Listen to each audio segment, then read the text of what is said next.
Une présentation PowerPoint est constituée de plusieurs diapositives. Les diapositives sont en quelque sorte les pages de votre document. Vous verrez dans cette formation comment insérer de nouvelles diapositives et vous verrez par la suite qu'il est possible d'insérer des dispositions différentes selon les diapositives. Il s'agit en réalité des mises en page de votre diapositive. Pour commencer, j'ai ici par défaut une nouvelle diapositive qui est insérée lorsque je crée une présentation avec une diapositive avec une zone dédiée au titre et aux sous-titres. Vous pouvez ajouter davantage de pages en cliquant ici sur Nouvelle diapositive depuis l'onglet Accueil du ruban. Si je clique, effectivement, j'ai ajouté une nouvelle diapositive dans le volet de gauche. J'ai bien ici le numéro 2, diapositive.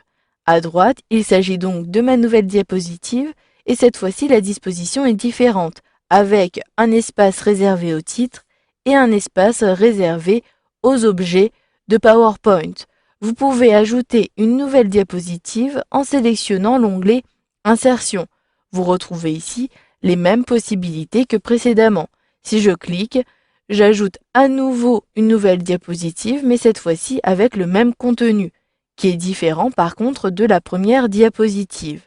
Si je souhaite maintenant insérer une nouvelle diapositive entre la diapositive 1 et 2, il me suffit de cliquer droit au niveau de la diapositive numéro 1, puis de sélectionner ici Nouvelle diapositive dans le menu contextuel. Vous pouvez également utiliser les boutons que vous avez vus précédemment. Je clique et automatiquement une nouvelle diapositive a été créée entre la diapositive numéro 1 et 2, qui est maintenant déplacée en position numéro 3. Maintenant que j'ai créé mes différentes diapositives, je ne souhaite plus finalement avoir une zone dédiée au titre et une zone dédiée aux objets de PowerPoint. Je souhaite modifier la disposition de ma diapositive. Pour cela, je dois sélectionner l'onglet Accueil du ruban pour retrouver cette icône qui me permet de modifier la disposition.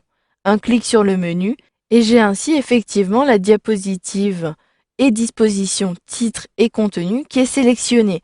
Si je souhaite plutôt avoir deux contenus, il me suffit alors de sélectionner cette disposition-ci. Je clique et automatiquement la disposition a été réajustée. Vous pouvez ainsi de suite modifier la disposition de toutes vos diapositives.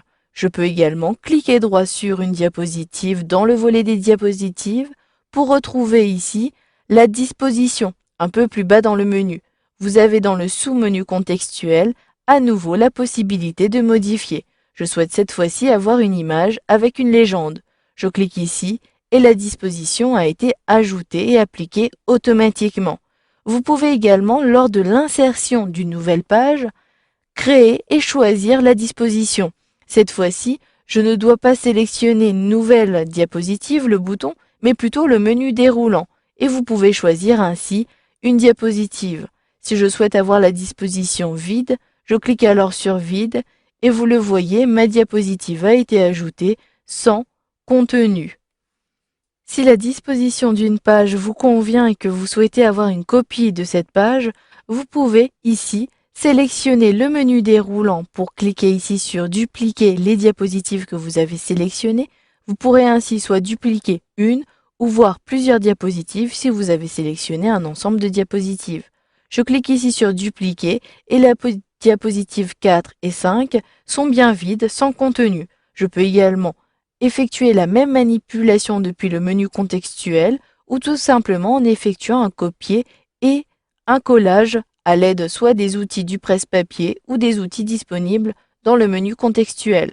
Je peux même appuyer sur les touches CTRL-C de mon clavier pour copier en mémoire ma diapositive et appuyer sur les touches CTRL-V de mon clavier pour coller ici ma diapositive.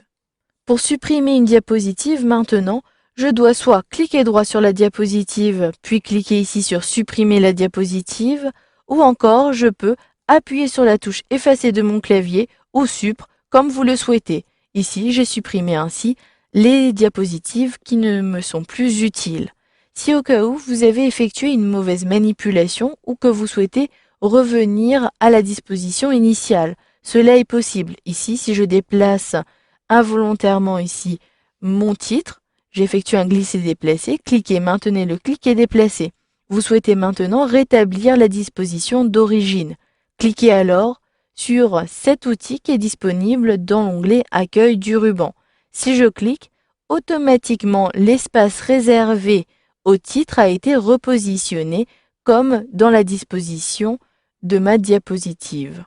La dernière possibilité pour ajouter de nouvelles diapositives est de partir d'un document extérieur à PowerPoint, un document avec un plan, tel que Word, ou si vous avez saisi une liste à puces dans un document texte, vous pouvez importer de nouvelles diapositives avec un titre qui correspondra ici au titre de la liste à puces. Je clique alors sur Nouvelle diapositive, puis, vous le voyez, vous avez accès ici aux diapositives à partir d'un plan. J'ai créé un plan à partir de Word. Je sélectionne donc dans l'explorateur Windows mon document, puis je clique ici sur Insertion. Vous le voyez, j'ai ici un document PowerPoint qui a été complété avec de nouvelles diapositives et sur chacune des diapositives, j'ai ici le titre que j'avais saisi dans mon plan. Je vous montre en utilisant ici l'explorateur Windows le plan initial. Je double-clique sur mes présentations et si j'ouvre mon plan, j'ai bien ici une liste, donc présentation de l'entreprise, Omotic, une entreprise innovante, etc. jusqu'à CA en croissance. Si je clique sur mon PowerPoint, j'ai bien toutes les diapositives qui ont été créées selon le plan que j'avais saisi. Et j'ai bien CA en croissance en dernière diapositive. Voilà, vous avez vu dans cette formation comment insérer de nouvelles diapositives. Vous avez vu qu'il était possible de changer la disposition de votre diapositive et par la suite, vous avez pu insérer des diapositives à partir d'une liste que vous avez créée sur une autre application.